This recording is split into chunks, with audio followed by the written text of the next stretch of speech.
கணவனாக இருக்கக்கூடியவன் தன்னுடைய மனைவியை அடக்கி ஆளக்கூடியவனாக, சொன்ன பேச்சு எல்லாம் கேட்க வேண்டும், அவளுக்கு என்று எந்த உரிமையும் இல்லை அப்படின்னு நினைக்கும் பொழுதுதான் மனைவிக்கும் கணவனுக்கும் மத்தியில் பிரச்சனைகள் ஏற்படுகிறது. அப்ப அல்லாஹ் தஆலா சொல்கிறான், வலஹுன்ன மிஸ்லுல்லதி அலைஹின்ன பில் மாரூஃப், உங்களுக்கு செய்ய வேண்டிய கடமை எப்படி இருக்கிறதோ அது போன்று சில உரிமைகளும் அவர்களுக்கு இருக்கிறது என்பதை நீங்கள் மனதில் வைத்துக் கொள்ளுங்கள். நம்ம சொன்னது பூரா கட்டுப்பட்டு நடக்கும் அடிமைகளை போன்று நீங்கள் நினைத்து விடாதீர்கள். இதை ஆண்களாக இருக்கக்கூடியவர்கள் மனதில் ஆழமாக பதிய வைத்துக் கொள்ளுங்கள். எங்க கணவனின் மூலமாக சண்டை ஏற்படுகிறதோ அவர்கள் விளங்கிக் கொள்ளணும், நாம் திருமணத்தின் மூலம் தன் மனைவியுடன் சந்தோஷமான மகிழ்ச்சியான வாழ்க்கையை நாம் ஏற்படுத்த வேண்டும், அல்லாஹ்வின் கட்டளை. இரண்டாவது, பெண்களுக்கும் சில உரிமைகள் இருக்கிறது என்பதையும் ஆண்களாக இருக்கக்கூடியவர்கள் மனதில் நீங்கள் வைத்துக் கொள்ளுங்கள். நபி ஸல்லல்லாஹு அலைஹி வஸல்லம் அவர்கள் ஹஜ்ஜத்துல் விதா இறுதி பேருரையில் உறவுகளை பற்றி சொல்லும் பொழுது, வத்தகுல்லாஹ ஃபின் நிஸா, பெண்கள் விஷயத்தில் அல்லாஹ்வை அஞ்சிக் கொள்ளுங்கள். ஆண்களை பார்த்து நபிகளார் சொல்கிறார், பெண்கள் விஷயத்தில் அல்லாஹ்வை நீங்கள் அஞ்சிக் கொள்ளுங்கள். அடுத்து நபிகளார் சொல்கிறார்கள், ஃபஇன்னக்கும் அஹத்துமுஹுன்ன பி அமானில்லாஹ், அல்லாஹ்வுடைய அமானிதத்தை கொண்டு அவர்களை கரம் பிடித்துக் கொண்டீர்கள். வஸ்தஹல்தும் ஃபுரூஜஹுன்ன பி கலிமத்தில்லாஹ், அல்லாஹ்வுடைய வார்த்தையை கொண்டு நீங்கள் உறவை ஹலாலாக்கி கொண்டீர்கள். எவ்வளவு ரொம்ப முக்கியமான வார்த்தை என்று பாருங்கள். அந்த பெண்ணை நீங்கள் கரம் பிடித்தது அல்லாஹ்வுடைய அமானிதத்தை கொண்டு, நீங்கள் உறவை ஹலாலாக்கியது அல்லாஹ்வின் வார்த்தையை கொண்டு. எல்லாத்திலையும் சுத்தி அல்லாஹ் நிற்கிறான். நீ திருமணம் முடித்தது, உறவு கொண்டது, அனைத்துக்குமே அல்லாஹ் சாட்சியா இருக்கிறான். இந்த பெண்கள் அல்லாஹ்வுடைய அமானிதம். பெண்கள் விஷயத்திலே அல்லாஹ்வை நீ அஞ்சிக்கொள், சின்ன தப்பு வந்தாலும் அல்லாஹ் நன்கு பிடிச்சிருவான். எல்லாம் வல்ல அல்லாஹ்வின் நல்லடியார்களே, எல்லாம் வல்ல அல்லாஹ்வின் பேரருளால் இஸ்லாமிய மார்க்கத்தை அதன் தூய்மையான வடிவில் அறிந்து கொள்வதற்காக இங்கே நாம் அமர்ந்திருக்கிறோம். இந்த நேரத்தில் இஸ்லாம் கூறும் இனிய குடும்பம், ஒரு இஸ்லாமிய குடும்பத்தை சார்ந்தவர்கள், இஸ்லாத்தை ஏற்றிருப்பவர்கள் மகிழ்ச்சியாகவும் சந்தோஷமாகவும் இருப்பதற்கு இஸ்லாமிய மார்க்கம் காட்டும் வழிமுறைகள் என்ன என்பதை பற்றி தான் நாம் தெரிந்து கொள்ள இருக்கிறோம். எதன் அடிப்படையில் நாம் நடந்தால் அந்த குடும்பம் இனிமையான குடும்பமாக, மகிழ்ச்சியான குடும்பமாக இந்த உலகத்தில் வாழ முடியும். ஒரு குடும்பம் என்று சொன்னால் கணவன், மனைவி, பிள்ளைகள், தாய், தந்தை, இவர்களெல்லாம் மிக முக்கியமான உறுப்பினர்கள் ஆவார்கள். ஒரு குடும்பத்தில் மிக முக்கியமானவர்களாக கணவன் மனைவியையும் பிள்ளைகளையும் தாய் தந்தையையும் நாம் குறிப்பிடலாம். இந்த குடும்பத்திலேயே மிகவும் முக்கியமாக கணவன் மனைவி, இந்த இருவர்களும் மகிழ்ச்சியாக எப்பொழுது இருக்கிறார்களோ அப்பொழுதுதான் மற்ற அனைவர்களும் மகிழ்ச்சியாகவும் சந்தோஷமாகவும் இருக்க முடியும். சஹீஹ் முஸ்லிமில் இடம்பெறும் ஒரு செய்தி இதை நமக்கு உணர்த்துகிறது. இப்லீஸ் தன்னுடைய சகாக்களை மக்களிடத்தில் குழப்பங்களை ஏற்படுத்துவதற்காக அனுப்பிவிடுவான். போய்விட்டு திரும்பி வந்தவர்கள், நீ என்னென்னவெல்லாம் மக்கள்கிட்ட குழப்பத்தை ஏற்படுத்தினார், பிரச்சனையை ஏற்படுத்தினார் அப்படின்னு ஒவ்வொரு ஆள்கிட்ட கேட்கும்போது ஒருவன் சொல்வான், ஃபர்ரக்து பைனஹு பைன இம்ராஅதி, அவனுக்கும் அவனுடைய மனைவிக்கும் மத்தியில் நான் பிரிவினையை ஏற்படுத்தி விட்டேன், சண்டையை ஏற்படுத்தி விட்டேன் அப்படின்னு சொன்ன உடனே இப்லீஸ், சைத்தான்களுக்கெல்லாம் தலைவனாக இருக்கக்கூடிய இப்லீஸ், நிஅம அன்த், நீ தான் ரொம்ப சரியான காரியத்தை செய்துவிட்டு வந்த. ஆக கணவன் மனைவிக்கு மத்தியில சண்டையை ஏற்படுத்தி விட்டோம் என்று சொன்னால், மகிழ்ச்சியை குலைத்து விட்டோம் என்று சொன்னால் அந்த குடும்பம் உருப்படாது, அந்த குடும்பத்தில் பெரும் பிரச்சனைகள் ஏற்படும் என்பதை தான் இந்த சைத்தானுடைய சூழ்ச்சிகள் நமக்கு நினைவூட்டுகிறது. ஆனால் அல்லாஹ் தஆலா ஒரு மூமினான ஒரு பெண்ணும் மூமினான ஒரு ஆணும் எப்படி நடக்க வேண்டும், ஒரு கணவன் எப்படி நடக்க வேண்டும், மனைவி எப்படி நடக்க வேண்டும் என்ற அடிப்படையை மிக தெளிவாக அல்லாஹ் திருக்குர்ஆனில் சொல்கிறார். வமின் ஆயாத்திஹி ஹல்குஸ் ஸமாவாத்தி வல் அர்த், அல்லாஹ் தஆலா இந்த பூமியை படைத்திருப்பதிலேயும், வமின் ஆயாத்தி அன் ஹலகலக்கும் மின் அன்ஃபுசிக்கும், உங்களிலிருந்தே ஒரு துணையை ஏற்படுத்தி இருப்பதும் அல்லாஹ்வுடைய அத்தாட்சிகளில் உள்ளதாகும். வஜால பைனக்கும் மவத்தத்தும் வரஹ்மா, உங்களுக்கு இடையில் அவன் அன்பையும் நேசத்தையும் அல்லாஹ் ஏற்படுத்தியிருக்கிறான் என்று குறிப்பிடுகிறார். கணவன் மனைவிக்கு மத்தியில், கணவன் யாரோ மனைவி யாரோ திருமணத்துக்கு முன்பு எங்கேயோ இருந்தவர்கள் இந்த திருமண உறவின் மூலமாக அல்லாஹ் தஆலா அங்கே அன்பையும் பாசத்தையும் ஏற்படுத்துகிறார். இந்த அன்பையும் பாசத்தையும் குலைக்கும் வேலையைத்தான் சைத்தான் செய்கிறான். அதில் தான் சிலர்கள் வீழ்ந்து விடுகிறார்கள். அப்போ கணவன் மனைவியாக வாழக்கூடிய ஒருவர் சந்தோஷமாகவும் மகிழ்ச்சியாகவும் இருக்க வேண்டும் என்பதுதான் அல்லாஹ்வுடைய நோக்கம். அதற்காகத்தான் இந்த திருமண உறவை அல்லாஹ் தஆலா ஏற்படுத்தி இருப்பதாக இந்த வசனத்தில் அல்லாஹ் தஆலா சொல்கிறார். அதே மாதிரி நபிகள் பெருமானார் ஸல்லல்லாஹு அலைஹி வஸல்லம் அவர்கள் அந்த திருமணத்தை பற்றி குறிப்பிடும்போது ஜாபிர் இப்னு அப்துல்லா ரலியல்லாஹு அன்ஹு அவர்கள் திருமணம் முடித்துவிட்டு அல்லாஹ்வின் தூதர் அவர்களிடத்தில் நான் திருமணம் முடித்து விட்டேன் என்று சொன்னார்கள். உடனே ரசூல் ஸல்லல்லாஹு அலைஹி வஸல்லம் ஹல் நகத யா ஜாபிர், ஜாபிரே திருமணம் முடிச்சிட்டியா? ரசூலுல்லாஹ்வுடைய ஆச்சரியம், நபிகளாருக்கே சொல்லாமல் அவர் திருமணம் முடித்து விட்டார். அப்ப ரசூலுல்லாஹ் கேட்கிறாங்க, விதவை பெண்ணை முடித்தாயா அல்லது கன்னி பெண்ணை முடித்தாயா? அவர் சொல்கிறார், நான் விதவை பெண்ணை தான் நான் முடித்தேன். அப்ப அதுக்கு ரசூல் ஸல்லல்லாஹு அலைஹி வஸல்லம் அவர்கள், ஏன் கன்னி பெண்ணை நீ முடித்திருக்க கூடாதா?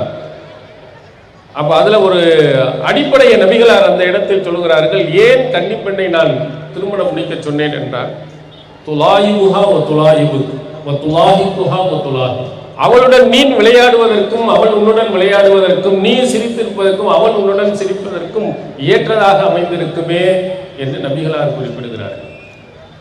திருமணத்தில் ரெண்டு கணவன் மனைவி இருவர்களும் மகிழ்ச்சியோடும் சந்தோஷத்துடன் விளையாடக்கூடியவர்களாக இருக்க வேண்டுமே தவிர சண்டையிட்டு பிரிந்துவிடக் கூடாது என்பதை நபிகளார் அவர்கள் அழகாக சொல்கிறார்கள். திருமணத்தின் மூலம் உன்னுடைய அன்பையும் பாசத்தையும் நீ வெளிப்படுத்த வேண்டும், அதற்குரிய ஒரு வாய்ப்பை உனக்கு ஏற்படுத்த வேண்டும் என்று நபிகள் பெருமானார் அவர்கள் அந்த செய்தியில் நமக்கு சொல்கிறார்கள்.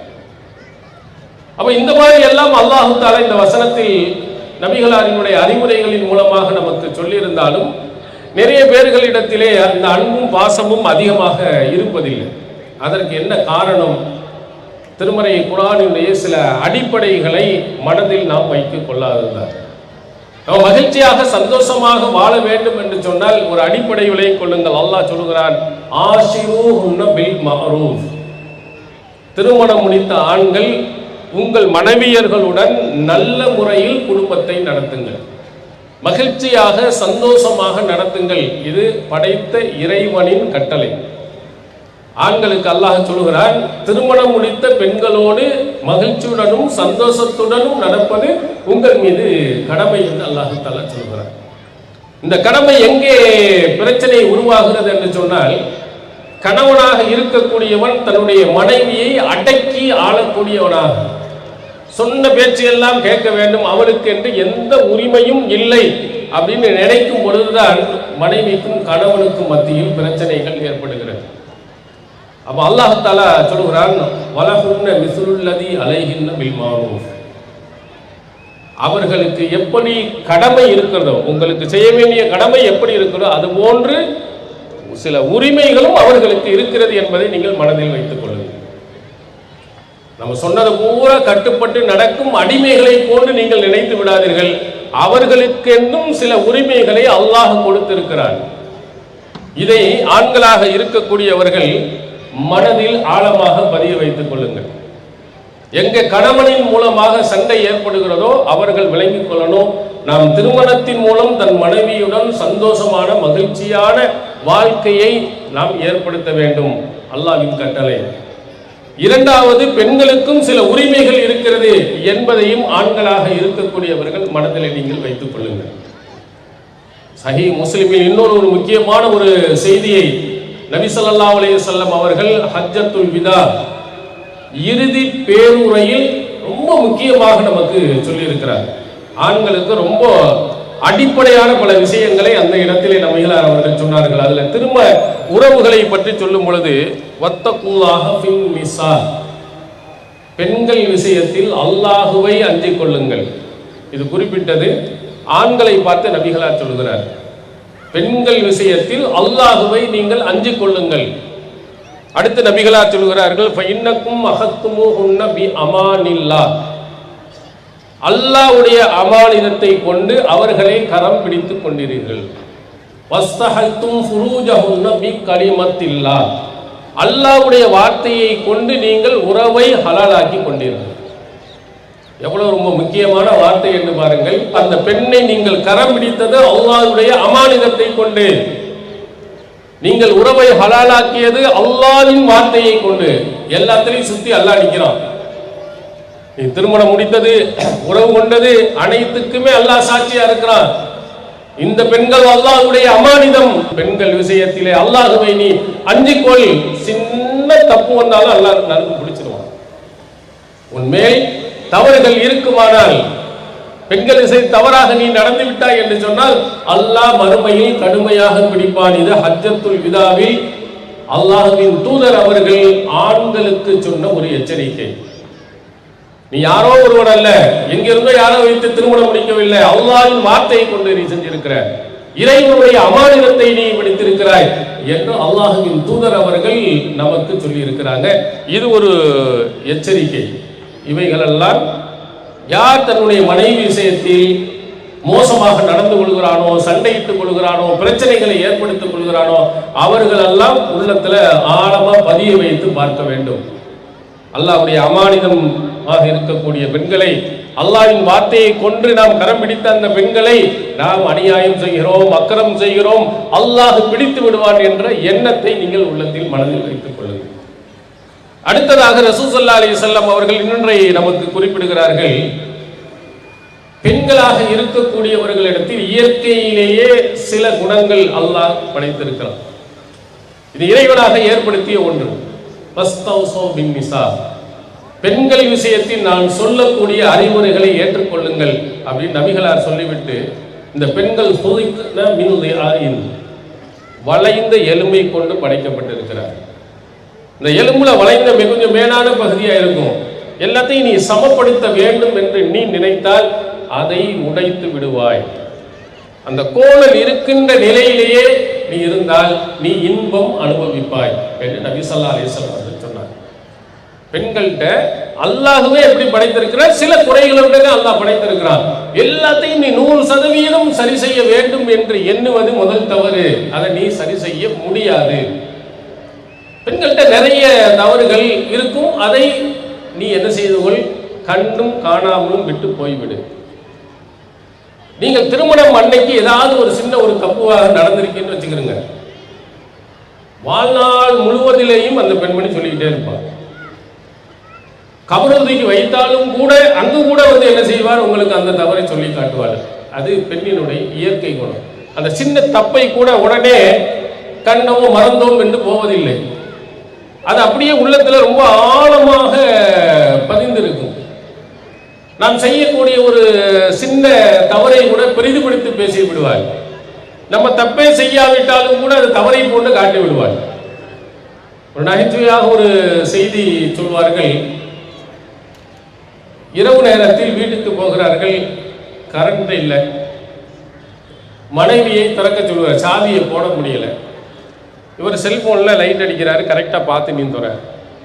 அந்த அம்மாவுக்கு ஒழுங்க அப்படி இப்படி இப்படி அப்படின்னு திரும்ப இல்லை. சரி இங்கே போ அப்படின்னு சொல்லிட்டு, இந்த நீ லைட் அப்படி அப்படின்னு சொல்லிட்டு அவர் லைட்டை அப்படி போட்டு திறந்துட்டார். திறந்த உடனே பார்த்தியா, ஆமாம் ஒழுங்கா லைட்டை பிடிக்க தெரியலை, ஒழுங்கா பிடிச்சிருந்தா நான் திறந்துருக்க மாட்டேனா அப்படின்னு சொல்லிட்டு போயிட்டோம். இப்படி ஒரு செஞ்சது திறக்க தெரியாமல் செஞ்சுட்டு ஆட தெரியாமல் ஆடிவிட்டு தெருக்கோணல் என்று சொல்வதை போன்ற சில தவறுகள் இருக்கும். அது மாதிரி விஷயங்களை எல்லாம் இஸ்லாம் என்ன சொல்லுகிறதுனா, அதை கண்ணும் காணாமலுமாக நகைச்சுவையாக நீ எடுத்துக்கொண்டு போய்விடு. இது இஸ்லாம் நமக்கு சொல்லும் ஒரு அடிப்படை. இதை ஒரு ஆண்மகன் புரிந்து கொண்டானேயானால் அங்கு வரக்கூடிய சின்ன சின்ன விஷயங்களுக்காக பெரிய அளவில் சண்டை போட மாட்டார். அது அல்லாஹ் தஆலா சொல்லும் பொழுது, அந்த பெண்களிடத்தில் ஏதாவது ஒரு தவறை நீங்கள் பார்த்தீர்களே ஆனால் விட்டுங்க. அல்லாஹ் என்ன செய்வான் என்றால், நீங்கள் எதை வெறுக்கிறீர்களோ அதில் ஏராளமான நன்மைகளை வைத்திருப்பார். எவ்வளவு அழகான அறிவுரைன்னு பாருங்க. நீங்க பெண்களை வெறுக்காதீங்க. அப்படி வெறுக்கக்கூடிய ஒரு காரியத்தை ஒரு பெண் செய்து விட்டால் என்று சொன்னால் அல்லாஹ் அதுல கூட உனக்கு நிறைய நன்மைகளை வைத்திருப்பான். விட்டுட்டு போ. நம்ம அதுலதான் பிடிவாதமாக நின்று நான் பெரியவளா நீ பெரியவளா என்ற சண்டையில் போட்டுக்கொண்டு பிரிந்து போய் விடுகிறோம். அல்லாஹ் சொல்லுகிறான், ஒரு பெண்ணிடத்தில் ஒரு தவறு இருக்கும் என்று சொன்னால் அந்த தவறை பெரிதுபடுத்தாதே, அதன் மூலம் அல்லாஹ் நிறைய நன்மைகளை தருவார். இது நம்ம மனதில் ஆழமா பதிய வச்சிருந்தோம்னா சண்டை வருமா? ஒரு மனைவி செய்யக்கூடிய ஒரு சின்ன தவறுக்காக வீடை ரெண்டா ஆக்கி விடுவோமா? அப்ப அதுல கூட அல்லாஹ் ஏதோ ஒரு நன்மையை வச்சிருக்காங்க, சரி போ அப்படின்னு சொல்லிட்டு நம்ம விட்டு போயிடுவோம். நபி ஸல்லல்லாஹு அலைஹி வஸல்லம் அவர்கள் இன்னும் சொன்னார்கள், ஒரு மூமினான ஒரு மூமினான பெண்மணியை வெறுக்க வேண்டாம். ஒரு குணத்தை நீ வெறுத்தாய் என்று சொன்னால் இன்னொரு குணத்தை நீ புரிந்து கொள்வாய். எல்லாமே கெட்டதா இருக்காது. உன் மனைவிட்டு இருக்கக்கூடிய ஒரு சில இது தவறுகளா இருக்கலாம், ஆனா நீ பொருந்தக்கூடிய நீ மகிழக்கூடிய எத்தனையோ நல்ல குணங்கள் இருக்கு, அதை பார்த்து பொருந்திக் கொள்ளுங்கன்னு நபிகளார் அவர்களும் நமக்கு சொல்லி இருக்கிறார். ஒரு மனைவியா இருக்கக்கூடிய எல்லா செயலுமா நமக்கு பிடிக்காமல் போயிடும். என்றாவது ஒரு நாள் அப்போ என்ன செய்யணும்? அந்த தவறை மறந்துவிட்டு மற்ற அனைத்து நன்மையான காரியங்களை நினைத்து பாருங்கள். உங்கள்கிட்ட சண்டை என்பது வராது, உங்களிடத்திலே மகிழ்ச்சி என்பது நிச்சயமாக ஏற்படும். இந்த மாதிரி சின்ன ஒரு சண்டை தான் நம்முடைய வாழ்நாளிலேயே குடும்பத்தையே மிகப்பெரிய அளவுக்கு பிரிவினை ஏற்படுத்துவதற்கு காரணமாக அமைந்து விடுகிறது. சமையல்ல ஒழுங்கா செய்ய தெரியல, இப்போ ஒரு நல்ல முறையில் பேச தெரியல, இதெல்லாம் ஒரு சாதாரணமான ஒரு வார்த்தை விலை விஷயங்கள் கூட நம்முடைய குடும்பத்தை பெரிய அளவில் பிரச்சனையை உருவாக்கி விடுகிறது. தெரியாமல் சொல்லிவிட்டால் அறியாமல் சொல்லிவிட்டால் நம்ம திருத்தி விடலாம், பிறகு சரி பண்ணி கொள்ளலாம் என்று விட்டு நீங்கள் போனீர்களே, ஆனால் அந்த குடும்பம் மகிழ்ச்சியாகவும் சந்தோஷமாகவும் இருக்கும். நபி ஸல்லல்லாஹு அலைஹி வஸல்லம் அவர்கள் திருமணம் முடித்த மனைவிமார்கள் இவர்கள் எல்லாம் நீங்கள் பார்த்தீர்கள் எப்படி நடந்து கொண்டார்கள் தெரியுமா?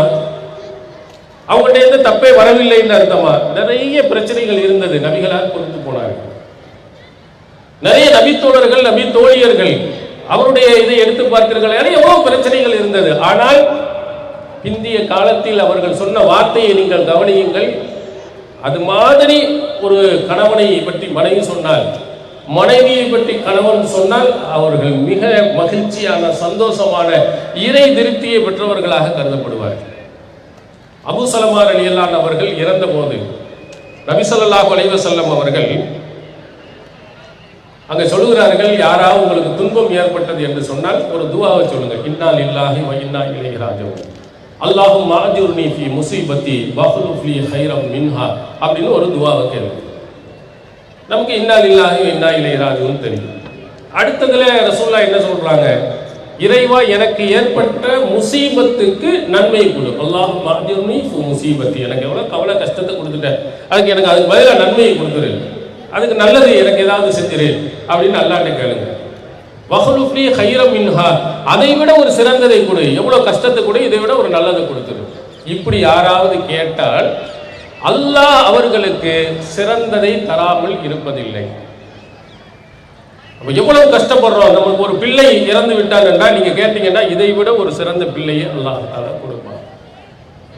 அபூ ஸலமா இறந்து விட்டார், அவருடைய மனைவி உம்மு ஸலமா ரலியல்லாஹு அன்ஹா அவர்கள் இந்த நபிகளாரினுடைய இந்த துஆவை பார்த்துட்டு அதனுடைய பொருளை பார்த்து விட்டு ஒரு வார்த்தை கேட்டார்கள். அந்த வார்த்தை தான் ஒரு மனைவி தன் கணவனை பற்றி எப்படி எண்ணி இருக்கிறார் என்பதற்கு அழகான சான்று. அது மாதிரி நமக்கு இருக்கான்னு பாருங்க. ஐயுல் முஸ்லிமீன கைரும் மின் அபி ஸலமா, அபூ ஸலமாவை விட முஸ்லிம்களில் யார் சிறந்தவர் இருக்கிறார்? எனக்கு எப்படி கிடைக்கும் வேற கணவன்?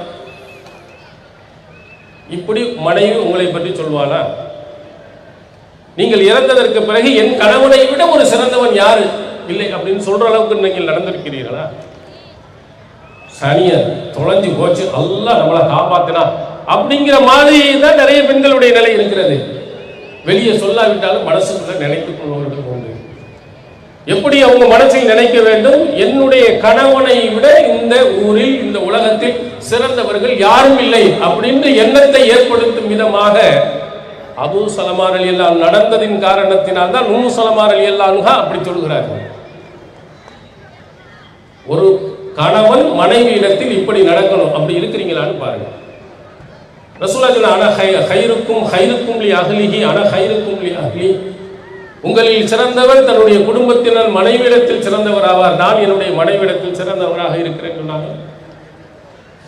நீங்க அந்த மாதிரி உங்க மனைவிட்ட கேட்டு பாருங்க, நான் நல்ல முறையில் நடக்கிறேனா, என்னத்த நடந்திய அப்படின்னு சொல்லிட்டாருங்கன்னா அவ்வளவுதான். அல்ஹம்துலில்லாஹ், மாஷா அல்லாஹ். இது பணமோ செல்வமோ பெரிய கொட்டி கொடுப்பது இல்ல. பணத்தை கொடுத்தாலும் சரி, கொடுக்காவிட்டாலும் சரி, நீங்கள் கொடுக்கும் அந்த அன்பும் பாசமும் அரவணைப்பும் அந்த மனைவியிடத்திலிருந்து இப்படிப்பட்ட ஒரு வார்த்தையை சொல்ல வைத்து விட்டால் நீங்கள் சிறந்த ஒரு கணவன். மனைவியை பற்றி கணவன் எப்படி நினைத்திருக்க வேண்டும்? அடங்கா பிடாரியை வச்சு கட்டி வச்சுட்டாங்க, ஐயோ இவனை என்ன செய்யறது அப்படின்னு நினைக்கிற மாதிரி இருக்கக்கூடாது. ரசூல் ஸல்லல்லாஹு அலைஹி வஸல்லம் அவர்கள் ஹதீஜா நாயகி அவர்கள் திருமணம் முடித்தார்கள். வயது 15 வருடங்கள் வித்தியாசம். ரசூலுல்லாஹ்வை விட 15 வயது மூப்பு ஹதீஜா நாயகி அவர்கள். ஆனால் நபிகளாரினுடைய உள்ளத்தில் எவ்வளவு பெரிய ஒரு பாதிப்பை ஏற்படுத்தினார்கள் தெரியுமா? அவங்களுடைய மனைவியினுடைய அந்தஸ்துல மகிழ்ச்சியை எப்படி கொடுத்திருந்தார்கள் பாருங்க. சஹீஹுல் புகாரியில் இடம்பெறுகிற ஆயிஷா நாயகி அவர்கள் வயதில் சிறியவர்கள், மிக அழகானவர்கள். ஆனால் அவர்கள் பொறாமைப்படுகிறார்கள் ஹதீஜா நாயகியை பற்றி சொல்லும் போது. ஒரு நாள் ஹதீஜா நாயகியுடைய சகோதரி ஹாலா உள்ளே வருவதற்கு அனுமதி கேட்கிறார். அந்த சத்தத்தை கேட்டுட்டு ரசூல் ஸல்லல்லாஹு அலைஹி வஸல்லம் ஹதீஜா வந்தாங்களோன்னு ஆச்சரியப்பட்டு விடுகிறார்கள், அதிர்ச்சி அடைகிறார்கள். அப்போ ஆயிஷா நாயகி சொல்லுகிறார்கள், மா ததுக்குரு மின் அஜூசி மின் அஜாயிஷ்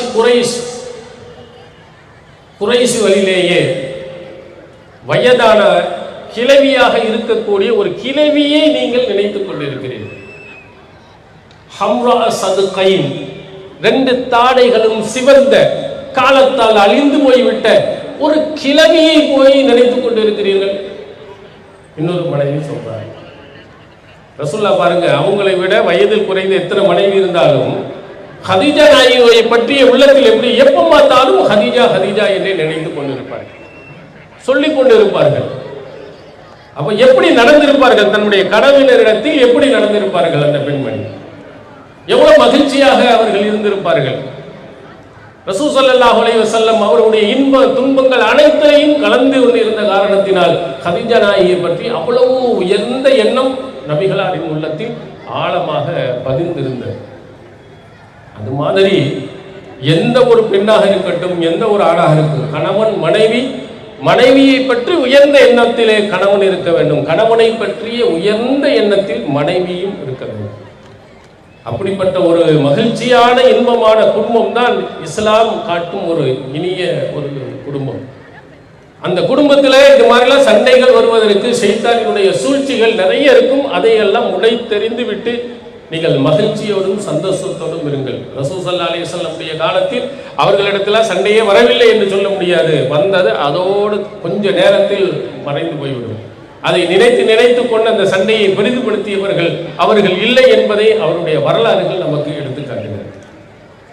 அதில் ஏன் மனைவி தன்னுடைய கணவன் மேல கோபப்படுகிறாள், ஆத்திரப்படுகிறாள், ஏன் அன்பு வராமல் போய்விடுகிறது அப்படிங்கிறதுக்கு ரசூல் ஸல்லல்லாஹு அலைஹி வஸல்லம் தன் அன்புக்குரியவர்களாக தன்னுடைய மனைவியிடத்தில் எப்படி இருந்தார்கள்? ஒரு பெண்ணினுடைய உணர்வுகளை, உணர்ச்சிகளை புரிந்தவராக நபிகளார் அவர்கள் இருந்தார். மனைவிக்கு எது ஆசைப்படுறார், எதை விரும்புகிறார், இவைகளெல்லாம் கணவன் தெரிந்திருக்க வேண்டும். அவங்க சொல்லி தான் செய்யணும்னு அவசியம் இல்லை. அவருடைய ஒவ்வொரு வார்த்தையிலையும் ஒவ்வொரு வாசகத்திலையும் என்ன செஞ்சிருக்கணும், கண்டுபிடிக்கணும். ஆயிஷா நாயகியை கண்டுபிடித்தார்கள் இல்லையா? நபி ஸல்லல்லாஹு அலைஹி வஸல்லம் அவர்கள் மீது கோபப்பட்டால் அந்த வார்த்தை எப்படி இருக்கும், மகிழ்ச்சியாக இருந்தால் எப்படி இருக்கும்? ரசூலுல்லாஹ் மீது அன்போடும் பாசத்தோடும் கோபம் இல்லாமல் இருந்தால் முகமதின் இறைவன் மீது சத்தியமாக என்று ஆயிஷா நாயகி சொல்லுவார்கள். அதே நேரத்தில் ரசூலுல்லாஹ் மேல ஒரு அதிருப்தியான ஏதாவது இருந்து விட்டால் இப்ராஹிம் நபியினுடைய இறைவன் மீது சத்தியமாக சொல்லுவார். ரெண்டுமே ஒண்ணுதான், அல்லாஹ் மீது சத்தியம் தான். அந்த வார்த்தையிலே இருக்க ரசூல் ஸல்லல்லாஹு அலைஹி வஸல்லம் அதை அழகாக சொல்வார்கள். நீ எப்போ என் மேல பாசமா இருக்கிற, நீ எப்போது கோபமாக இருக்கிற, என்னால் கண்டுபிடிக்க முடியும். எப்படி? நபிகளார் ஒவ்வொரு வார்த்தையையும் அப்படியே கண்டுபிடித்தார். இப்ராஹிம் நபியின் மீது இறைவனாக ரப்பி இப்ராஹிம் ரப்பி முஹம்மத், ரெண்டு அந்த வார்த்தையில் இரண்டுமே அல்லாஹ்வை குறித்தாலும் வாசகம் ஏன் மாறுகிறது? ஏன் முகமதுடைய இறைவன் என்று சொல்லுவதற்கு பதிலாக இப்ராஹிமுடைய இறைவன் என்று சொல்வதற்கு என்ன காரணம்? ஏதோ ஒரு சின்ன மனஸ்தாபம் இருக்கிறது. அப்ப அதையெல்லாம் நபிகளார் அறிந்து அதற்கு தகுந்தார் போல் நடந்தார்கள். அதுபோன்று மனைவியினுடைய கோபம் தாபங்கள், சனியை தொலைஞ்சு போட்டு 2 நாள் அழுவா, அதோட சனி அதுக்கு பின்னாடி சரியாயிருன்னு போயிடக்கூடாது. ஏன் அழுகிறார், எதற்காக கோபப்படுகிறார், ஏன் வருத்தப்படுகிறார், என்ன காரணம் என்பதை உணர்ந்து அவருக்கு ஒரு ஆறுதல் நீங்கள் கொடுத்தீர்களே ஆனால் அது மகிழ்ச்சியாக மாறிவிடும். இப்போ ரசூல் ஸல்லல்லாஹு அலைஹி வஸல்லம் பார்க்கிறார்கள், ஒரு நாள் சஹீஹ் புகாரியில் இடம்பெறும் ஒரு செய்தி. பெருநாள் தினத்தன்று அபிசீனிய இளைஞர்கள் பள்ளியாசல்லே விளையாடி கொண்டிருக்கிறார். ஆயிஷா நாயகி வீட்டில் இருக்கிறார். வீட்டோட தான் அந்த பள்ளியாசல். ஏதோ அவங்க விளையாடுறாங்க போறாங்கன்னு நபி ஸல்லல்லாஹு அலைஹி வஸல்லம் போகல. ஆயிஷா நாயினுடைய உணர்வுகளை கணிக்கிறாங்க. ஆயிஷா நாயை பார்த்தால், அவருடைய செயல்பாடுகளை பார்த்தால், போய் விளையாட்டை நம்மளும் பார்த்தா நல்லா இருக்குமே அப்படின்னு அவங்களுடைய எண்ணம் தெரிகிறது. அப்போ உடனே ரசூல் ஸல்லல்லாஹு அலைஹி வஸல்லம் கேட்கிறார், தஸ்தஹீனி தன்னுரீன், நீ அதை பார்க்க நீ ஆசைப்படுறியா, நீனும் வந்து பார்க்கணுன்னு உனக்கு எண்ணம் இருக்கிறதா அப்படின்னு ஆயிஷா நாயை ரசூலுல்லாஹ் பார்த்து கேட்குறாங்க. கேட்டவுடன் ஆயிஷா நாயை, ஆமாம் நானும் பார்க்கணுன்னு ஆசைப்படுறேன், சரி வா அப்படின்னு சொல்லிட்டு ரசூல் ஸல்லல்லாஹு அலைஹி வஸல்லம் ஃபகாமனி வராஹு, எனக்கு பின்னால் ரசூல் ஸல்லல்லாஹு அலைஹி வஸல்லம் அவர்கள் என்னை நிற்க, அல்லாஹ் தூதருக்கு பின்னாலே என்னை நிற்க வைத்தாங்க. ஹத்தி அலா ஹத்தி, என்னுடைய கன்னம் நபி ஸல்லல்லாஹு அலைஹி வஸல்லம் அவர்களுடைய கன்னத்துடன் சேர்ந்திருந்தது. பின்னாடி நின்று ரசூலுல்லாஹ்வோட கன்னத்தோடு ஒட்டி அந்த விளையாட்டுகளை பார்த்துக்கிட்டே இருக்கிறார். போதும் போதும் போ போ அப்படின்னு விரட்டல். சரி வந்தமா 2 நிமிஷம் பார்த்தா போதும், எவ்வளோ என்ன நடக்க போகுது அப்படின்னு சொல்லி ரசூலுல்லாஹ் ஹஸ்புக்கி, போதுமா, போதும். ரசூல் ஸல்லல்லாஹு அலைஹி வஸல்லம் ஆயிஷா நாயிட்ட என்ன செய்கிறார்கள், அவங்களுடைய விருப்பத்தை கேட்கிறார்கள். அவங்க போதும் என்று சொன்னதற்கு பிறகுதான் நபி ஸல்லல்லாஹு அலைஹி வஸல்லம் போகிறார்கள். ரசூலுல்லாஹ்வுக்கு அந்த விளையாட்டை பார்க்கணும்னு ஆசை இல்லை, தன்னுடைய மனைவி ஆசைப்படுகிறார். சரி அவளுக்காக வேண்டி கொஞ்ச நேரம் நின்று அந்த விளையாட்டை காட்டுவோம் என்று காட்டுகிறார். இப்படி உங்கள் மனைவியுடன் நீங்கள் நடந்தால் உங்கள் மனைவிக்கு கோபம் வருமா அல்லது பாசம் வருமா? சார் நமக்கு என்ன கேட்டாலும் வாங்கி தருவார், எதை சொன்னாலும் செய்து தருவார் அப்படிங்கிற ஒரு எண்ணத்தை இது போன்ற நிகழ்வுகள் ஏற்படும். நபி ஸல்லல்லாஹு அலைஹி வஸல்லம் அவர்கள் அப்படி இருந்ததின் காரணத்தினால் அவங்க மனைவியிடத்திலே சிறந்த ஒரு மனைவியாக இருந்திருக்கிறார். அதே மாதிரி புகாரியில் இன்னொரு செய்தி இடம்பெறுகிறது. ரசூல் ஸல்லல்லாஹு அலைஹி வஸல்லம் அவருடைய மனைவியான ஆயிஷா நாயகி அவர்களுக்கு கானலி சவாஹ், எனக்கு சில தோழிகள் இருந்திருக்கிறாங்க. அந்த தோழிகள் எல்லாம் ரசூலுல்லாஹ் வெளியே போனவங்கன்னா வந்து எல்லாம் விளையாண்டுக்கிட்டு போனாங்க, எல்லாம் ஒரே விளையாட்டு. ரசூல் ஸல்லல்லாஹு அலைஹி வஸல்லம் அவர்கள் உள்ளே நுழைந்தார்கள் என்று சொன்னால் என்னுடைய தோழிகள் எல்லாம் திரைக்கு அப்பால் போய் ஒளிஞ்சிக்கிடுவாங்க. அல்லாஹ்வின் தூதர் வந்துட்டாங்க, என்னமோ திட்ட போறாங்களா அடிக்க போறாங்களா. உடனே ஆயிஷா நாயகி அவர்கள் எதுவும் நடக்க போகிறதா என்று எண்ணிக்கொண்டிருக்கிற நேரத்தில் ரசூல் ஸல்லல்லாஹு அலைஹி வஸல்லம் அந்த திரைக்கு பின்னால் இருக்கும் தோழிகளை அழைத்து என் பக்கம் அனுப்பி வைப்பார்கள், நான் அவர்களுடன் சேர்ந்து விளையாடுவேன். எப்படி பாருங்க, உனக்கு வேலையே இல்லையா, ஒரு வாயை திறந்தா மணிக்கணக்காக உட்காந்து பேசிக்கிட்டே தான் இருக்கணுமா அவங்களோட? அப்படி சில ஆளுக்கு போனை எடுத்தாங்கன்னா அக்கா தங்கச்சின்னு யாரையாவது பேசிக்கிட்டே இருப்பாங்க. அந்த பேச்சுக்கள் ரொம்ப ஓவரா போகும்போது நம்ம என்ன செய்யணும், திட்ட ஆரம்பிக்கிறோம். யாராவது வீட்டிலேருந்து வந்தாங்கன்னா நம்மளை விட்டு விட்டு அந்த பெண்களோடையே பேசிக்கொண்டு இருந்தார்கள்னா நமக்கு எரிச்சல் ஏற்படுகிறது. ஆனால் நபிகளார் பாருங்கள், அவங்களுக்கு ஒரு தோழி இருக்கிறாங்க, விளையாடுறாங்க, ஆசைப்படுறாங்க. அதே மாதிரி நம்முடைய மனைவிக்கு சில தோழி இருக்கிறாங்க, சொந்த பந்தங்கள் இருக்கிறாங்க, கொஞ்சம் நேரம் பேசிட்டு இருக்கிறோம். நம்ம வேற வேலைகளை நாம் பார்த்து கொண்டு இருப்போம். அவங்க சந்தோஷமா பேசி முடிச்சுட்டு வரட்டும். ஒரு டீயை ஒரு 5 நிமிஷம் கழித்து நாம் குடித்து விட்டால் என்ன, சாப்பாடு ஒரு 10 நிமிடம் கழித்து நாம் சாப்பிட்டு விட்டால் என்ன அப்படின்னு நம்ம என்ன செய்யறது நினைக்கிறது இல்லை. ஐயோ ஓடி ஓடி அவரு தான் திட்டிடுவாரு அப்படின்னு பதறி அடித்துக்கொண்டு கணவன் பக்கம் ஓடி வரக்கூடிய பெண்களை பார்க்கிறோம். நபிகளார் அந்த அன்பை எப்படி ஏற்படுத்தி இருக்கிறார்கள் பாருங்க. அவர்களுக்கும் ஒரு உணர்வு உண்டு, அவர்களுக்கும் பெண்களுக்கும் ஒரு ஆசை உண்டு. அவங்களுடைய ஆசைப்படி ஏதாவது கேட்டாங்கன்னா உங்க வெளியே போயிட்டு வரணும், அங்கே பார்த்துட்டு வரணும், ஒரு கடைக்கு போயிட்டு வரணும், வீட்டிலேயே அடைந்து கொண்டு இருக்கிறோம்னா வேற வேலை இல்லை, வேற அங்கே என்ன கிழிக்கிறான். நம்ம ஊர் ஊரா சுத்திட்டு எங்கெல்லாம் நாம் சுத்திட்டு வருவோம், தினமும் போய் கொண்டு வருவோம்.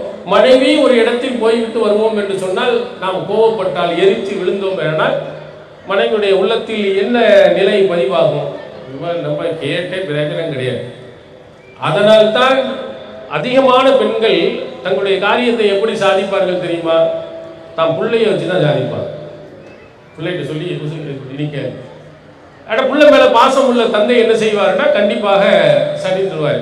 அது பிள்ளையினுடைய கோரிக்கை அல்ல, அது மனைவியினுடைய கோரிக்கை. அதை வேறு விதத்தில் கொண்டு வந்து அதை சாதிக்கும் பெண்களை பார்க்கிறோம். ஏன் நேரடியாக சொன்னாலே கேட்பார்கள் என்ற நிலையை ஏற்படுத்தினால் எப்படி ஒரு சிறந்த கணவனாக அந்த மனைவிக்கு முன்னால் தெரிவார்கள் என்பதை நீங்கள் தெரிஞ்சுக்கணும்.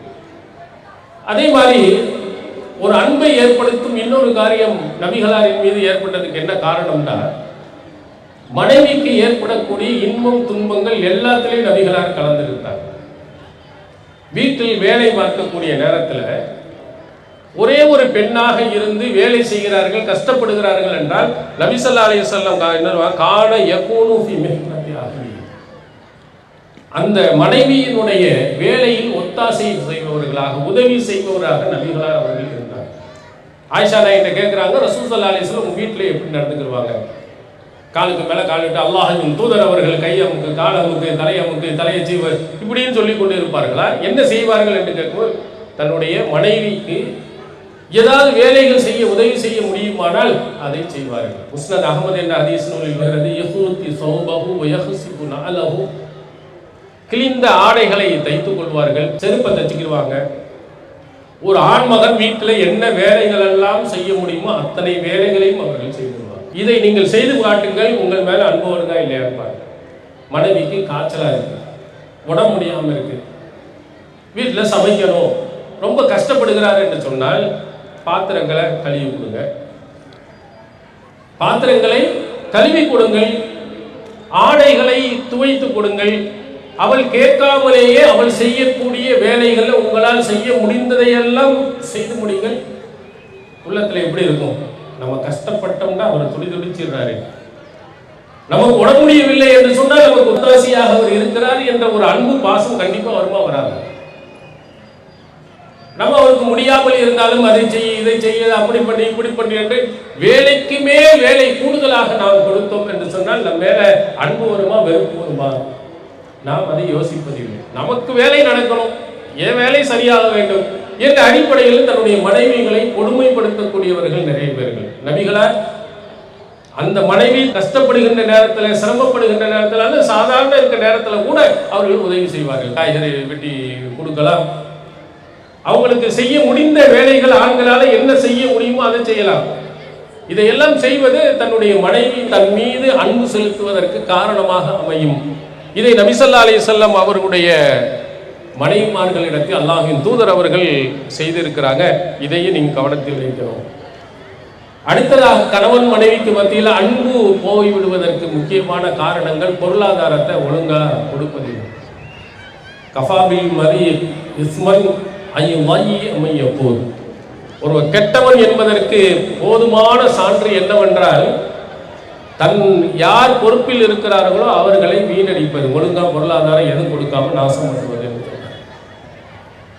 நமக்கு கீழே மனைவி இருக்கிறான்னா அவருக்குடைய சரியான பொருளாதாரங்களை நம்ம கொடுக்கணும். எத்தனை இடங்கள்ல கணவன் குடிகாரனா இருக்கிறான், வேலைக்கு போவாதவன் இருக்கான், சோம்பேறியா இருக்கிறான். அதன் காரணத்தினால் கணவன் மனைவிக்கு மத்தியில் சண்டை வந்து மனைவி வேலைக்கு செல்லக்கூடியவளாக ஆகிவிடுகிறார். அவரும் பக்கத்து வீட்டில் ஏற்ற வீட்டில் பாத்திரங்கள் தேய்த்து கொடுப்பது, துணிகளை துவைத்து கொடுப்பது, வேறு முடிந்த வேலைகளை செய்யக்கூடியவளாக மனைவி போனதற்கு காரணம் இவன் ஒரு முக்கியமான காரணம். இவன் தன்னுடைய பொருளாதாரத்தை கஷ்டப்பட்டு சிரமப்பட்டு வெளியிலிருந்து சம்பாதித்து தன்னுடைய மனைவியை நம்ம முடிந்த அளவுக்கு மகிழ்ச்சியாக சந்தோஷமாக வைத்துக் கொள்ள வேண்டும். அதான் ரசூல் ஸல்லல்லாஹு அலைஹி வஸல்லம் சொல்கிறார்கள், ஒரு மனைவிக்கு நீ செய்ய வேண்டிய கடமை துதுய்முஹா இதா தஇம்த வ தக்ஸூஹா இதா தஸைத, நீ சாப்பிடும் பொழுது அவளுக்கும் சாப்பாடு கொடுக்கணும், நீ உடை அணிகின்ற பொழுது அவளுக்கும் உடையை நீ அணிய வேண்டும் என்று ரசூல் ஸல்லல்லாஹு அலைஹி வஸல்லம் சொன்னாங்க. ஹஜ்ஜத்து விதாவில் சொல்லும் போது பெண்ணுக்கு நீ செய்ய வேண்டிய கடமை ரிஸ்குஹுன்ன வ கிஸ்வத்துஹுன்ன பில் மாரூஃப், நல்ல முறையில் உணவு கொடுப்பதும் ஆடைகள் வாங்கி கொடுப்பதும் உன் மீது கடமை. நீ மட்டும் கடைகளில் போய் நல்ல பெரிய பெரிய கடைகளில் துணிகளை நிறைய நீ வாங்கி கொண்டு மனைவிக்கு ஒன்றும் வாங்கி கொடுக்காமல் இருந்து விடாது. நீ ஒரு நாளைக்கு ஒரு சட்டை வாங்கினீங்கன்னா உனக்கு என்ன வேணும், வா உனக்கு ஒரு சேலையை வாங்கி தரேன், உனக்கு ஒரு சுடிதாரை வாங்கி தரேன், ஒரு ஷாலை வாங்கி தரேன், ஒரு புர்காவை நான் வாங்கி தரேன். இப்படி நீங்கள் வாங்குகின்ற நேரமெல்லாம் அந்த மனைவியை மறக்காமல் அவர்களுக்கு ஆடைகளை வாங்கி கொடுப்பவர்களாக இருந்தால் ரொம்ப மகிழ்ச்சி. அவளே வேணாம், எதுக்குங்க இப்பதான் உணவு நிறைய இருக்கே என்று சொல்லக்கூடியவளா ஆயிடுவார். இல்லை என்றால் மனசுல பூரா இவ்வளவு வாங்குறா, நமக்குன்னு ஒரு இதை தருவது இல்லை. எங்கெங்கேயோ போய் மந்தியை சாப்பிட்றான், கந்தியை சாப்பிட்றான், எல்லா இலவையும் சாப்பிட்டுட்டு வந்துடுறான், நமக்கென்று ஒன்றையும் வாங்கி வருவதில்லை. நண்பர்களோடு போய் ஒரு ஊரா சுற்றி எல்லாத்தையும் சாப்பிடுவான். ஆனால் தன் மனைவி ஒருத்தி இருக்கிறாரே என்பது யாருக்கும் நினைவுறது. நீங்கள் ஒரு போறீங்க, வெளியூருக்கு நீங்கள் போறீங்க, ஃப்ரெண்டுகளோட போறீங்க, உங்கள் ஊர்லேயே சாப்பிட போறீங்க, நல்ல உணவு இருக்கு, எல்லாரும் சேர்ந்து சாப்பிடுறீங்க. தன் மனைவிக்கும் ஒரு பார்சல் வாங்கி போய் கொடுப்போம் அப்படின்னு யாருக்கா நினைவு வருதா? நல்லா நீங்கள் சாப்பிட்டு சூப்பராக இருக்குது, டேஸ்டாக இருக்குது, மனைவி இது ஆசைப்படுவா, அவளுக்கு ஒரு பார்சல் பண்ணியா அப்படின்னு சொல்லிட்டு ஒன்று கொண்டு போய் நீங்கள் கொடுத்து பார்த்தீங்கன்னா சந்தோஷப்பட மாட்டாங்களா? மகிழ்ச்சி அடைய மாட்டாங்களா? ஆனால் நாம் என்ன செய்கிறோம், யாராவது ஃப்ரெண்டு கூப்பிட்டோன்னா உடனே பறந்து போய் என்ன வேணாலும் போய் சாப்பிட்டு வந்து விடுகிறோமே தவிர தன்னுடைய மனைவி ஒருவள் இருக்கிறார் என்பதை யாருமே என்ன செய்யுது, எண்ணி பார்ப்பதில்லை. இதன் காரணத்தினால் அவர்களுக்கு மத்தியில் அன்பு பாசம் என்ன செய்கிறது, குறைகிறது என்பதின் காரணத்தினால் நபி ஸல்லல்லாஹு அலைஹி வஸல்லம் அவர்கள் அது அவங்களுக்கு இது மாதிரி நீங்கள் நடந்து கொள்ளுங்கள் என்பதை நமக்கு நினைவூட்டி இருக்கிறார். அதே மாதிரி ரசூல் ஸல்லல்லாஹு அலைஹி வஸல்லம் அவர்கள் இன்னொன்றையும் சொன்னார்கள். பொருளாதார பணத்தை சரியாக கொடுக்கவில்லை என்றால் திருடுவதற்கு கூட நபிகளார் அனுமதி கொடுத்தார். திருட்டுன்னே சொல்லல. அபூ சுஃபியான் ரலியல்லாஹு அவர்கள் ரஜுலுன் ஷஹீத், ரொம்ப கஞ்சனாக இருந்திருக்கிறார், எனக்கு போதுமான பணத்தை எனக்கும் என் பிள்ளைக்கு கொடுப்பதில்லை என்று நபிகளாரிடத்தில் ஹிந்த் அவர்கள் முறையிடுகிறார்கள். அவர் ரசூல் ஸல்லல்லாஹு அலைஹி வஸல்லம் சொன்ன வாசகம் தெரியுமா? குதி மா யக்ஃபீகி வ வலதிகி பில் மாரூஃப், உனக்கும் உன் பிள்ளைக்கும் போதுமான அளவு நீ எடுத்துக்கொள், அது குற்றம் இல்லை என்று சொன்னார். அவங்க சொல்லும் போதே என் கணவர் கரெக்டாக தெரியல, அவருக்கு தெரியாம நான் பணத்தை நான் என்ன செய்ய விடுகிறேன், எடுத்துக்கொள்கிறேன், இது குற்றமா, இது திருட்டில் வந்துடுமாங்கிறதா கேள்வி. அப்போ ரசூல் ஸல்லல்லாஹு அலைஹி வஸல்லம் அவர்கள் ஒழுங்கா உனக்கு தரணும்னா போதுமான அளவு நீ என்ன செய்யலாம், தெரியாமலே கணவனிடத்திலிருந்து பணத்தை எடுத்துக்கொள்ளலாம் அப்படின்னு தான் சொல்றாரு. இது நிறைய வீடுகளில் பாக்கெட்டில் இருந்த பணம் காணாமல் போயிருக்கு. காரணம் என்ன? நம்ம ஒழுங்கா கொடுக்கறது இல்லை. அவனுக்கு போதுமான பணத்தை நீங்கள் கொடுத்தீர்களே, ஆனால் ஏன் திருட்டு நடக்கிறது? அது ரசூல் ஸல்லல்லாஹு அலைஹி வஸல்லம் அவர்கள் சொல்லும் போது அவங்களுக்கு போதுமான அளவு இதை கொடுங்க அப்படின்னு சொல்லி இருக்கிறாங்க. அதே நேரத்தில் பெண்களுக்கும் சொன்னார்கள், ரொம்ப ஓவரா புளிந்து கணவனை எடுக்கக்கூடாதுன்னு சொன்னார். அவனுடைய சக்திக்கு எவ்வளவு இருக்கோ அந்த அளவுக்கு கேளுங்க. வீட்டில் ஏசி வேணும், ஃப்ரிட்ஜ் வேணும், வசதி இருந்தால் வாங்கி. அவருடைய வருமானத்துக்கு முடியாது என்று சொன்னால் கண்டிப்பாக நீங்கள் என்ன செய்யாதீர்கள், வரம்பு மீறி கேட்காதீர்கள். ரசூல் ஸல்லல்லாஹு அலைஹி வஸல்லம் தன்னுடைய மனைவியுடன் இருந்தார்கள். 3 நாட்கள் பசியும் பட்டினியுமா இருந்தாங்க. அவங்க 3 வேளையும் சாப்பிட்டு மனைவி கொடுக்காம இல்லை, அவங்க குடும்பமே சாப்பிடாமல் இருந்தார்கள். அதையும் மனைவிமார்கள் பொறுத்துக்கொள்ள தான் இருந்தாங்க. இப்போ இதை நீங்கள் மனதில் கவனத்தில் நீங்கள் கொள்ளுங்கள். பெண்களாக இருப்பவர் கொள்ளுங்கள். தன்னுடைய கணவனின் வருமானம் எவ்வளவோ அதுக்கு தகுந்த மாதிரி, விரலுக்கு ஏற்ற வீக்கம் என்று சொல்வார்கள், அதுபோன்று தன் கணவனுடைய பொருளாதாரம் எவ்வளவு இருக்கு அதுக்கு தகுந்த மாதிரி நீங்கள் நடந்து கொள்ளுங்கள். கணவனின் அன்பையும் நீங்கள் பெறுவீர்கள். கணவனிலிருந்து வரக்கூடிய அந்த பணத்தில் இருந்து நீங்கள் கொஞ்சத்தை மிச்சப்படுத்தி அதன் மூலமாக உங்களுடைய கணவனுடைய மகிழ்ச்சியை சந்தோஷத்தை பெற்றீர்களே, ஆனால் அது இன்பத்தை உங்களுக்கு ஏற்படுத்தும். ரசூல் ஸல்லல்லாஹு அலைஹி வஸல்லம் அவர்கள் பெண்கள், அரபு குலத்து பெண்கள், குறைஷ் குல பெண்கள் ரொம்ப சிறப்புக்குரியவர்கள் அப்படின்னு சொன்னாங்க. அர்ஆஹு அலா ஸௌஜின் ஃபி தாத்தி யதி, அதுக்கு முக்கியமான ஒரு காரணத்தை சொன்னார். கணவனினுடைய பொருளாதாரத்தை பேணி பாதுகாக்கக்கூடியவர்களாக அந்த பெண்கள் இருந்தார். வீண் விரயம் போய் என்ன செய்யறது இல்லை, செலவுக்கு அவசியமான செலவுகள் தவிர்த்து வீணான செலவுகளை அவர்கள் செய்ய மாட்டார்கள். அதனால குறைஷ் குல பெண்கள் சிறந்த பெண்கள். நிசா குறைஷின் ஹைருன் நிசாயின், குறைஷ் குல பெண்களே மிகவும் சிறந்த பெண்களாக இருந்தார்கள். தன்னுடைய கணவனின் பொருளாதாரத்தை பேணி வளர்த்தாங்க. அல்ல வீண் விரயம் அவர்கள் செய்வதில்லை. அதுபோன்று கணவனுடைய பொருளாதாரத்தை சரியாக பேணி அதுக்கு தகுந்தாற்போல் செலவுகளை ஒரு பெண்மணி அமைத்துக் கொள்வாளே, ஆனால் அங்க சண்டை வராது. அவன் சம்பாதிப்பதை விட அதிகமாக கேட்கின்ற பொழுது இருவர்களுக்கு மத்தியில் சண்டை வருது. கணவனுக்கு இவ்வளவுதான் பணம், இவ்வளவுதான் பொருளாதாரம் அப்படின்னு நினைக்கின்ற பொழுது நம்ம என்ன செய்யணும், அதுக்கு தகுந்த மாதிரி நம்ம குறைத்து கொள்ளணும். அடுத்ததாக 2 பேருக்கு மத்தியில் சண்டை. 3ஆவதாக வருபவர் மாமியார். இந்த மாமியாருடைய கொடுமைகள் நிறைய. இதில் கணவனாக இருக்கக்கூடியவன் தாய் என்ற அடிப்படையில் அவள் மேல் பாசம் வைக்கிறார். ஆனால் சில நேரங்களில் வரம்பு மீறி தன்னுடைய தாய் நடந்து கொண்டாலும் அவருக்கு சாதகமாக போய்விடுகிறார். இதில் திருமறை குர்ஆன் சொல்லும் பொழுது யஹ்திலு ஹுவ அக்ரபுல் தக்வா, நேர்மையாக நடங்கள், அதுதான் இறையச்சத்துக்கு உகந்தது என்று சொல்கிறார். தன்னுடைய தாய் தவறாக நடந்து விட்டால், தவறாக செய்து விட்டால் அவங்கள போய் கடினமாக கண்டிக்க வேண்டியதில்லை. தவறு என்பதை உணர்த்தி உங்களுடைய மனைவிக்கு சப்போர்ட்டாக நீங்கள் இருந்தீர்களே ஆனால் அவர்கள் மகிழ்ச்சி அடைவார்கள். அதில் தமிழுடைய அழகாக சொல்லுவார்கள், எப்படி ஒரு மாமியார் மருமகள் நடக்க வேண்டும் என்பதை பற்றி சொல்லும் பொழுது, திருமணம் முடித்து வந்தவள் மருமகள் அப்படின்னு தான் சொல்றாங்க. இன்னொரு பிள்ளை, உன்னுடைய பிள்ளை மாதிரி நீ நினைச்சு நடக்கும். உன் பிள்ளைக்கு எவ்வளவு முக்கியத்துவம் கொடுப்பாயோ அது போன்று இன்னொருவருடைய பிள்ளையாக வந்தவளை தன் மகளாக பார்த்து நடந்து கொள் என்று சொன்னால் இந்த சண்டைகள் வந்திருப்பதில்லை. அதே மாதிரி மருமகளாக வந்திருக்கக்கூடியவர் இவள் இன்னொரு தாய், நம்ம தாய் மாதிரி இன்னொரு தாய் அப்படின்னு நினைத்து கொண்டார்களே, ஆனால் அந்த தவறுகள் எல்லாம் பெரிதாக தெரிவதில்லை. நீங்க பாருங்க, உங்க கல்யாணத்துக்கு முன்னால் தாயோடு இருக்கிறார், மகிழ்ச்சியாக சந்தோஷமாக வீட்டில் தான் இருந்து கொண்டு இருக்கிறார். சண்டை போட்டு தாயோட சண்டை போட்டு வெளியே எங்கேயுமே போறதில்லை. மகள் தப்பு செய்தாலும் சரி அல்லது அம்மா தப்பு செய்தாலும் சரி பொறுத்து போயிட்டு போயிடுறாங்க. ஆனா மாமியார் வீட்டுக்கு வரும் பொழுதுதான் ஒரு சின்ன தவறு கூட பெரிதாக தெரிந்து சண்டை போட்டு என்ன செய்து விடுகிறார்கள், போய் விடுகிறார்கள். மாமியார் என்ன செய்தா தன்னுடைய மகளை எப்படி பார்க்கிறாமோ அதே மாதிரி அந்த மகளையும் பார்த்திருந்தார்களே, ஆனால் இந்த சண்டை வந்திருக்காரு. நபி ஸல்லல்லாஹு அலைஹி வஸல்லம் அவர்கள் சொல்லும் பொழுது அந்த மருமகளுக்கு ஒரு இடத்துல முக்கியமான விஷயத்தை நமக்கு சொல்லி இருக்கிறாங்க. ஏன்னா கல்யாணம் முடித்து போனவர்கள், உனக்குன்னா நான் வேலை செய்கிறேன், உங்க அம்மாவுக்கு வேலை செய்யணும்னு எனக்கு என்ன விதியா? அவங்களுக்கெல்லாம் ஒன்றும் செய்ய முடியாது, வயதானவர்களாக இருப்பார்கள், முடியாதவர்களாக இருப்பார்கள், அவங்களுக்கெல்லாம் நான் ஒன்றும் செய்ய மாட்டேன் என்று சொல்லும் பொழுது அங்கே சண்டை பிரச்சனைகள் பிளவுகள் வருகிறது. மார்க்க வழிகாட்டுதல் என்ன? ஒண்ணுமே தெரிய வேணாம். ஒரு வயதான முதிய பெண்மணி ஒருத்தர் இருந்தாரே, ஆனால் ஒரு இஸ்லாமியனாக ஒரு முஸ்லிமான பெண்மணியாக ஒருவள் இருந்தால் என்ன நினைப்பா, என்ன நினைக்கணும்? இந்த வயசானவங்களா இருந்தாங்க, அவங்களுக்கு உதவி செய்ய வேண்டும் என்ற எண்ணம் தானே வரணும். லா இரஹமுல்லாஹ் அல்லா இரஹமுன்னாஸ், மனிதனுக்கு இரக்கம் காட்டாதவனுக்கு அல்லாஹ் இரக்கம் காட்ட மாட்டான். உங்களை விட வயசு மூத்தவங்களாக தான் மாமியார் இருப்பாங்க, மாமனார் இருப்பாங்க. அவங்க கஷ்டப்படுகின்ற போது சிரமப்படுவோம், அவங்களுக்காக வேண்டி கொஞ்சம் உதவி செய்வதில் நமக்கு என்ன தவறு வந்துருப்போது? அதில் தான் நிறைய சண்டைகள், கல்யாணம் முடித்த உடனேயே தனி கொடுத்துடும் போவது பிரச்சனைகள் உருவாகுது. காரணம், மாமியாருக்கு நான் வேலை செய்யணுமா, மாமனாருக்கு நான் வேலை செய்யணுமா என்பதுதான். ஜாபிர் ரலியல்லாஹு அவர்களுடைய ஒரு செய்தி புகாரியில் இடம்பெற்றிருக்கிறார். அவர்கள் சொல்கிறார்கள், என்னுடைய தந்தை தரக்கத்திசா பண்ணார், 9 பெண் பிள்ளைகளை விட்டு சென்று விட்டார். 9 பொம்பளை பிள்ளை எனக்கு சகோதரிகளாக இருந்தார். அப்போ அவருக்கு கல்யாணம் பண்ண வேண்டிய நிலைமை ஏற்படுது.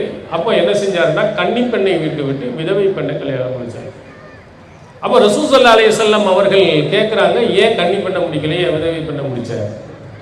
அப்போ அதுக்கு அவர்கள் அழகாக பதில் சொல்கிறார்கள், அதுபுஹுன்ன, அந்த விதவை பெண் இருக்கும்போது என்னுடைய சகோதரிக்கு ஒழுக்கம் கற்பிப்பதற்காகவும், தம்சுதுஹுன்ன, அவருக்கு தலையை வாரி விடுவதற்காகவும், மேலும் அவர்களை ஒழுங்குபடுத்துவதற்காகவும் ஒரு விதவை பெண்ணை முடித்தார்.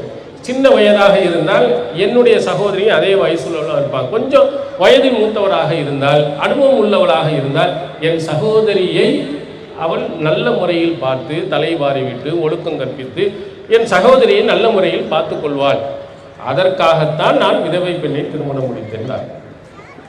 அப்போ ரசூல் ஸல்லல்லாஹு அலைஹி வஸல்லம் அவர்கள் என்ன கேட்கல, உன் சகோதரிக்கு வேலை செய்யறது இவளுக்கு என்னையா விதி, உன் மனைவிக்கு என்னையா கடமை அப்படின்னு சொல்ல. ஆல அசப்த, நீ சரியாக செய்தாய் என்று சொன்னார். நீ செய்தது சரிதான் என்று நபி ஸல்லல்லாஹு அலைஹி வஸல்லம் அவர்கள் சொன்னார். அப்போ நம்ம நபிகளார் இன்னொரு இடத்தில் சொல்லும் பொழுது, கணவனின் வீட்டுக்கும் கணவனுடைய பிள்ளைக்கும் அவள் பொறுப்பாளி, கணவன் வீட்டில் உள்ள எல்லாத்தையும் பார்க்கும் பொறுப்பும் மருமகனுக்கு உண்டு என்பதையும் நபி ஸல்லல்லாஹு அலைஹி வஸல்லம் அவர்கள் நமக்கு குறிப்பிட்டு இருக்கிறார்கள். அப்போ ஒரு மாமியாரை பார்ப்பதும் நம்மீது ஒரு கடமை, மாமியாரை பார்ப்பதும் ஒரு நல்ல காரியம் என்பதை ஒரு மருமகள் நினைத்திருப்பாரே, ஆனால் நிச்சயமாக சண்டை பெரிதாக. அந்த மருமகளும் யோசிக்க வேண்டும், ஒரு நாள் நாமும் மாமியாராக போகிறோம். அந்த நேரத்தில் உன் பிள்ளை உன்னை விட்டு அவன் தனி கொடுத்தலும் போய்விட்டால் என்றால் உன் மனது எப்படி பாதிக்கும்?